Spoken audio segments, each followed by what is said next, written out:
And ladies and gentlemen, do we have Holy major breaking news? Unbelievable. Roe v. Wade is gone. Yeah, baby. Woo. Oh, that is beautiful. That is a very good day for this country. There you go. That is This incredible. is. I want to read more. I just saw the first tweet about it. Oh my What is goodness. going on here? Thank Supreme you. Court Thank you, has God. voted to overturn Roe v. Wade. We hold that Roe and Casey must be overruled. Justice Alito writes, an initial majority draft circulated inside the court. Oh my! Whoa! This is nuts. This is incredible. Now This is an amazing day here's the for this funny country. thing. Whenever issues of left and right comes up, they say, when is Tim going to defend abortion rights? And I just want to say one thing very clearly. When they come out and they're like, the left hasn't gone left and the right has gone right, my entire life, the Republicans wanted to ban abortion outright. Do you know what the Republicans want to do today? They've gone so far right, they want to ban abortion Hey, still. look at that. That hasn't changed. The left used to be in favor of some restrictions, like a compromise. Now they want it completely unrestricted. I'm not going to defend you on that. I want restrictions. So here's where we are with this is 8:32 p.m. breaking.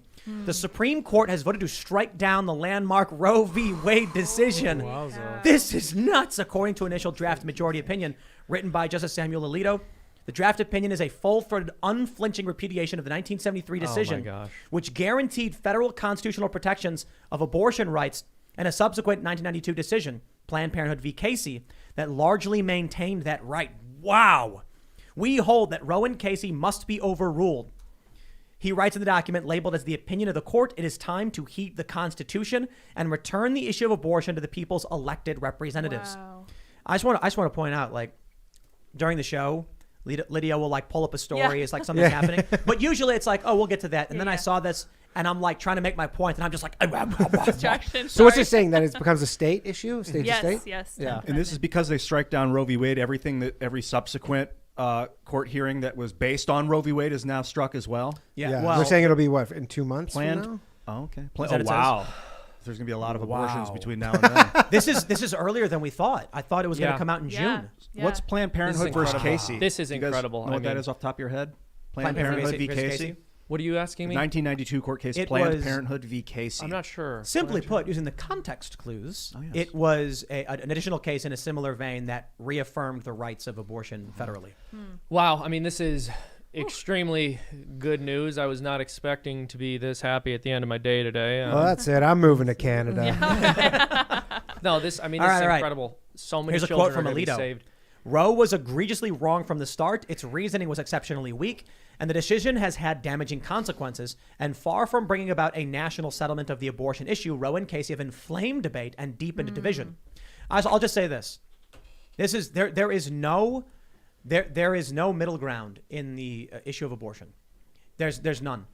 There has been attempts at compromise. That's what it used to be: safe, legal, and rare. That's where my family was.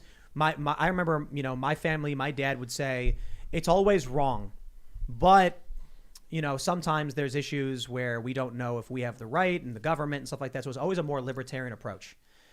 What we're seeing now from the left is the argument that it's constitutionally enshrined to terminate the life of a baby, which goes well beyond any position I've ever held.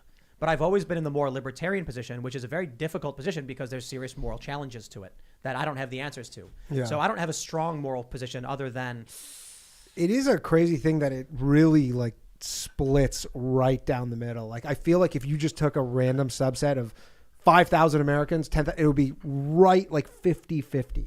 But there's no. It's because on the merits of the argument, there is no middle. Mm-hmm. There's no can't rational be. compromise. Yeah. Like on the legal. It's not possible. Yeah. There's Yeah. no compromise. And it's also fascinating because when you consider the fact that the Supreme Court case on gay marriage was decided 10 years ago, and basically the entire population is in favor, or a very large majority of the population is now, and you can lose your job basically for saying you aren't. And then you consider the fact that Roe v. Wade was decided, 50 years ago? And 73, I think. Yeah, and so many people have maintained their opposition to it.